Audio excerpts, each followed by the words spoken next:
Good afternoon అండి.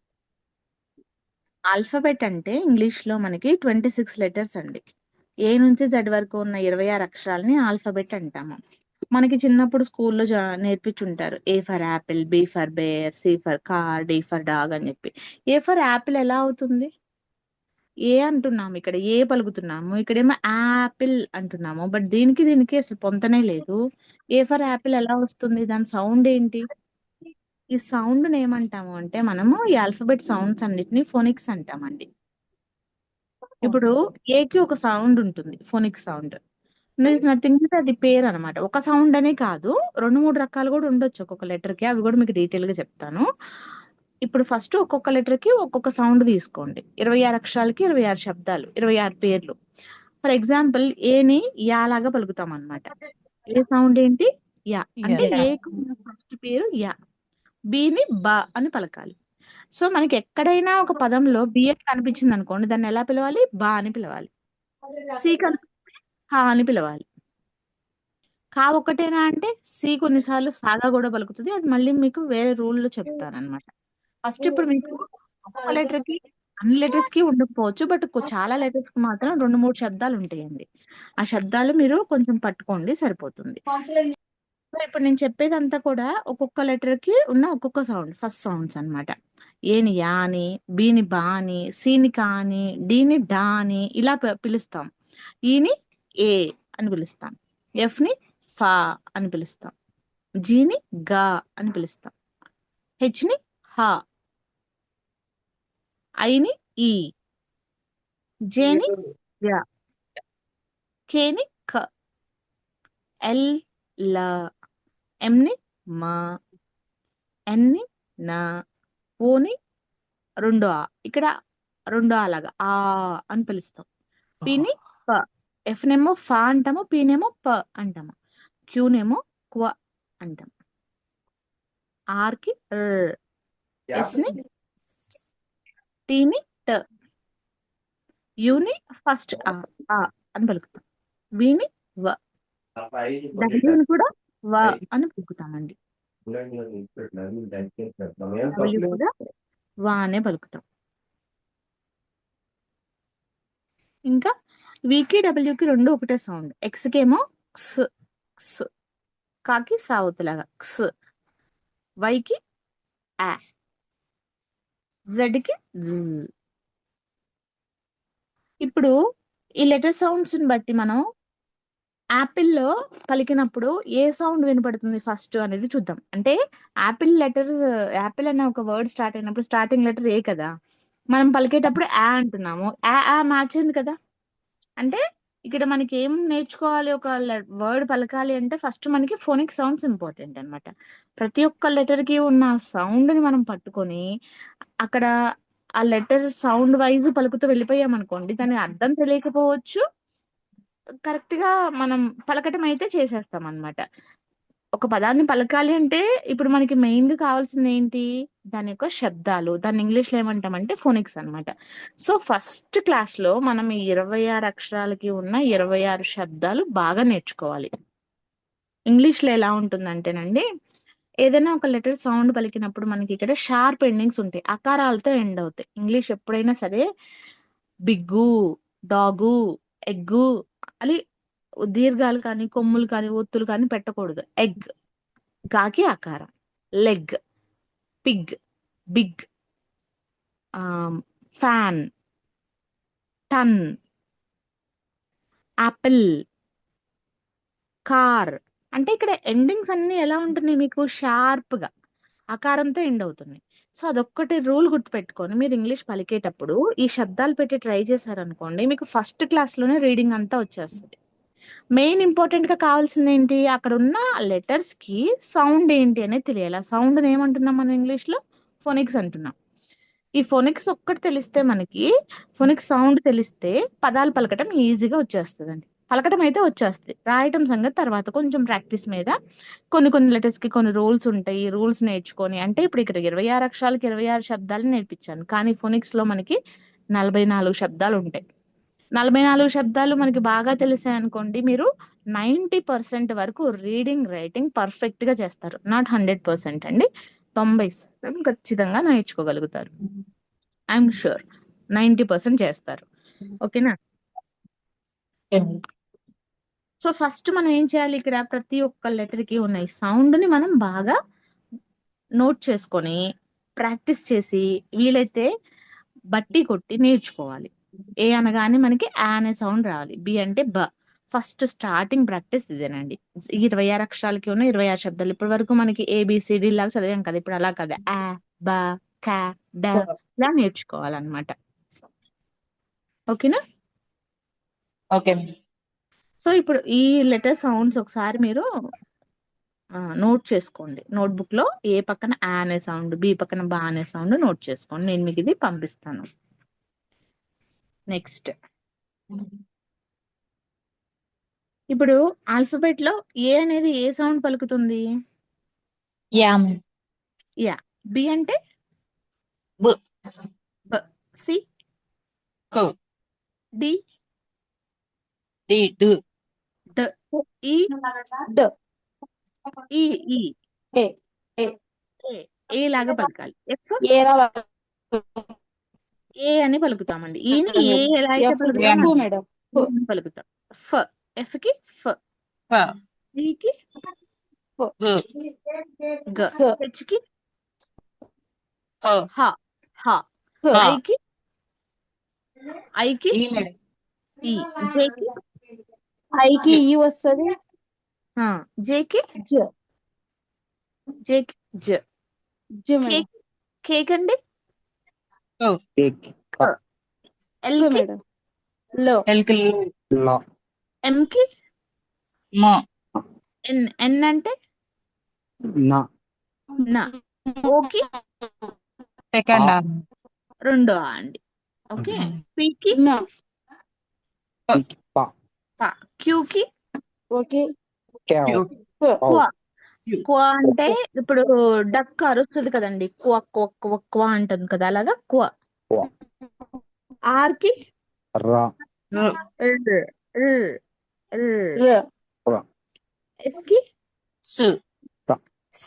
T కి to. ట. యు కి యు ఆ. ఫస్ట్ ఆ స. అండి. ఓకే. ఆ. వి కి వ వ.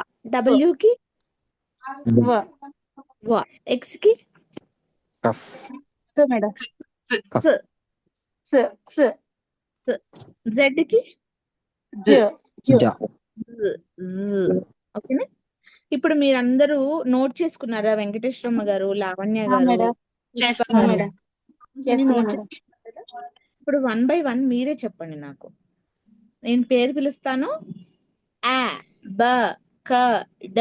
ఇది ఇవాళ క్లాస్ ఇదేనండి. ఈ ప్రాక్టీస్ చేయండి. ఓకేనా? Okay madam. ఓకే. తెలుగులో ఇక్కడ ఏం చేశారు? తెలుగులో ఎలా అయితే అచ్చులు, హల్లులు అని 2 రకాలు ఉంటాయో, ఇంగ్లీష్ లో కూడా అదే విధంగా ఓవెల్స్, కాన్సనెంట్స్ అని 2 రకాలు ఉన్నాయి. ఓవెల్స్ ఏమో మనకి 5 ఉంటాయండి. ఏ, ఈ, ఐ, ఓ, యు. 26 అక్షరాల నుంచి 5 పక్కకు పట్టుకొచ్చారు. పక్క పక్కనే లేవు. ఏ ఒక దగ్గర ఉంది, ఈ ఒక దగ్గర ఉంది, ఐ ఒక దగ్గర, ఓ ఒక దగ్గర, యు ఒక దగ్గర. ఈ 5 కూడా ఓవెల్స్ అన్నమాట. ఓవెల్స్ ఎలా అంటే అచ్చులు లాగా, మనకి తెలుగులో అచ్చులు ఎలాగో ఇలా ఇంగ్లీష్ లో కూడా ఓవెల్స్ ఎలాగా. తెలుగులో అయినా ఏ భాషలో అయినా అచ్చులు లేకుండా మనం భాష మాట్లాడడానికి, రాయటానికి రాదండి. అది చాలా ఇంపార్టెంట్ అన్నమాట. ఓవెల్స్ మనకి భాష పలకటానికైనా, మాట్లాడడానికైనా, రాయడానికైనా ఖచ్చితంగా అచ్చులు అనేది కావాలి. అదే విధంగా ఇంగ్లీష్లో కూడా ఓవెల్స్ వర్క్ అవుతాయి. మీరు అబ్జర్వ్ చేసినట్లయితే ఇంగ్లీష్లో ఓవెల్స్ లేకుండా ఒక్క పదం కూడా ఉండదండి. వితౌట్ ఓవెల్ మీకు అసలు ఒక్క వర్డ్ కూడా కనపడదు ఇంగ్లీష్లో. ఓకేనా? ఈ 5 కాకుండా ఇంకొక దాన్ని ఇంక్లూడ్ చేశారు. వైని కూడా ఇంక్లూడ్ చేశారు. దాన్ని సెమీ ఓవెల్ అంటారు. అవటానికి ఇది కాన్సనెంట్ అయినప్పటికీ కూడా పలికేటప్పుడు ఓవెల్ సౌండ్స్ పలుకుతుందని చెప్పేసి వైని సెమీ ఓవెల్ కింద ఇంక్లూడ్ చేశారు. సో మనకి 5 ఓవెల్స్. ఓవెల్స్ అనగానే ఎన్ని గుర్తు రావాలి? 5 గుర్తు రావాలి. ఎలా అయితే మన చేతికి 5 వేళ్ళు ఉన్నాయో ఒక్కొక్క ఫింగర్ ఒక్కొక్క ఓవెల్ లాగా. ఏ, ఈ, ఐ, ఓ, యు. ఈ 5 ఓవెల్స్ గురించి వాళ్ళ క్లాస్లో డీటెయిల్గా చూద్దాం. ఇప్పుడు మనం 26 అక్షరాల శబ్దాలు నేర్చుకున్నాం కదండి. 26 అక్షరాల శబ్దాలు మనకి తెలుసు. ఇప్పుడు వాటిలో ఏ అంటే ఎలా పలకాలి? యా. యా. ఈ అంటే ఏ ఈ. ఐ అంటే ఈ ఈ ఓ అంటే ఆ యు అంటే ఓ ఆనే మేడం. అలాగా పలకాలి. సో ఏఈఐఓయు ఓవెల్స్ మీకు ఇందాక చెప్పింది గుర్తుంది కదా. ఇంగ్లీష్లో ప్రతి పదంలో అది మొదట్లో అవ్వచ్చు, చివర్లో అవ్వచ్చు, ఒకటి అవ్వచ్చు, రెండు అవ్వచ్చు, పక్క పక్కనే ఓవెల్స్ ఉండొచ్చు. బట్ ఓవెల్ అనేది కంపల్సరీ అండి. ఓవెల్ లేకుండా పదం అనేది ఉండదు ఇంగ్లీష్లో. సో వితౌట్ ఓవెల్ పదం ఉండదు అనమాట. సో ఒక ఓవెల్ పక్కన ఒక కాన్సనెంట్ కలిపాను అనుకోండి. ఇప్పుడు ఏ అంటే యా అన్నాను కదా, ఏ పక్కన ఏం పెట్టాను ఏమవుతుంది? యాన్ ఏకి యా అనే సౌండ్, ఎన్కి నా అనే సౌండ్. సో ఇది ఎలా పలకాలి? యాన్. యాన్ అదే ఈ పక్కన ఏం పెట్టాను అనుకోండి, అప్పుడు ఏమవుతుంది? ఇన్ ఎన్ ఎన్. ఎన్ ఈ అంటే ఏ సౌండ్ కదండి, మళ్ళీ అవును. మర్చిపోవద్దు. ఆ. ఈ అంటే ఏ ఓకే పలకాలి, ఎన్ అంటే నా, ఎన్ పలకాలి. ఎన్. మరి ఐ ఐ పక్కన ఎన్ పెడితే ఏమవుతుంది? ఇన్ ఒక్క ఇన్. ఐ సౌండ్ ఏంటి ఇక్కడ? ఈ కదా. ఓకే, ఇక్కడ అవును మీకు మేడం. తీసుకుంటాను. ఆ, ఏ, ఈ, ఆ.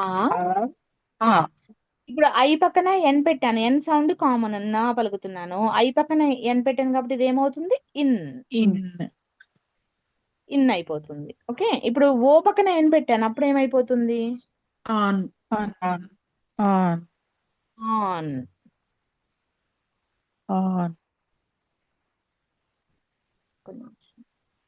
ఓఎన్, ఆన్. ఆన్ ఓఎన్ ఆన్ ఓకి ఆ అనే సౌండ్ కాబట్టి ఇక్కడ ఆన్ అన్నమాట. అదే ఒకవేళ నేను యూ పక్కన ఎన్ పెట్టాను అనుకోండి, అప్పుడు ఏమవుతుంది? On on an an. An an. On ఇప్పుడు మీరు ఫస్ట్ ఏం చేశారు? ఇండివిజువల్ లెటర్ సౌండ్స్ చూసారు. తర్వాత ఏం చేస్తున్నాము? ఓవెల్ పక్కన ఒక కాన్సనెంట్ కలిపాము. ఏ పక్కన అన్ని ఒకటే కాన్సనెంట్, ఎన్ అనే కాన్సనెంట్ పెట్టాము. ఏమైంది? ఏ అంటే యా అనే సౌండ్ కాబట్టి యాన్ అయింది. ఈ పక్కన ఎన్ పెడితే ఎన్ అయింది. ఐ పక్కన ఎన్ పెడితే ఇన్ అయింది. ఓ పక్కన ఎన్ పెడితే ఆన్ అయింది. యూ పక్కన ఎన్ పెడితే అన్ అన్ అయింది. ఆన్ ఇప్పుడు ఆన్ ఇప్పుడు ఏం చేస్తానంటే ముందు ఇంకొక కాన్సనెంట్ లెటర్ జాయిన్ చేద్దాం. ఏం జాయిన్ చేద్దాం? పి. పి అంటే ఏం సౌండ్? పా పా ఎన్ కామన్ గా ఉంచుతాను, జస్ట్ ఓవెల్ మాత్రం మార్చుతానండి. Okay, PAN. ఇప్పుడు ఎలా పలకాలి? పి అంటే పా సౌండ్,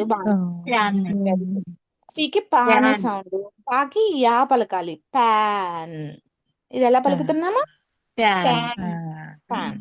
ఫస్ట్ మనం ఇవాళ క్లాస్లో ఏం చేసాము? ఇండివిజువల్ లెటర్ ఫోనిక్ సౌండ్ చూసాం. తర్వాత 2 లెటర్స్, ఇప్పుడు 3 లెటర్స్. ఇంకొక లెటర్ లేదా ఇంకొక 2 లెటర్స్ కలిపామనుకోండి, అప్పుడు ఏమవుతుంది? 4 లెటర్ 5 లెటర్ వర్డ్ అయిపోతుంది. సో ఇలా మీకు ఒక పదం పలకటం ఈజీగా వచ్చేస్తుంది కదా. మనం ఆ పదంలో చేయాల్సింది ఏంటి? అక్కడ ఇండివిజువల్ గా ఒక్కొక్క లెటర్ సౌండ్ ఏంటి, ఆ లెటర్ సౌండ్ కి పక్కన ఉన్న ఓవెల్ కి ఎలా జాయిన్ చేయాలి. ఇప్పుడు ఏ ఉంది కాబట్టి యా అని పలికాను, బానే ఉంది. నెక్స్ట్ ఏ ప్లేస్ లో నేను ఇంకొక ఓవెల్ పెడతాను.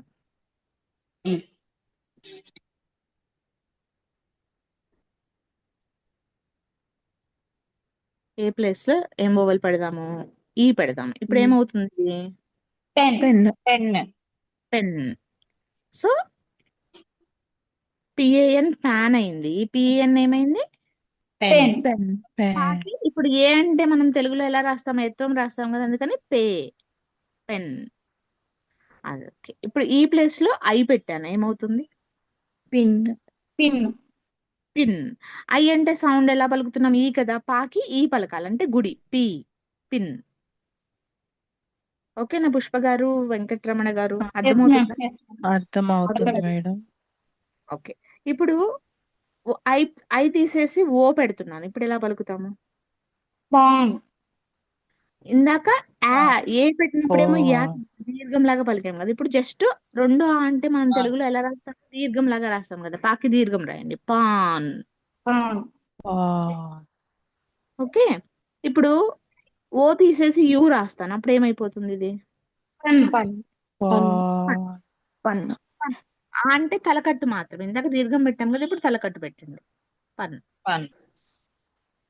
సో ఈ విధంగా మనం ఒక్కొక్క ఓవెల్ సౌండ్ నేర్చుకొని ఆ ఓవెల్ పక్కన కాన్సనెంట్స్ కాన్సనెంట్స్ కలిపి పలకడం ప్రాక్టీస్ చేసుకోవాలి. ఈ విధంగా 3 అక్షరాల పదాలు ఫస్ట్ ప్రాక్టీస్ చేస్తామండి.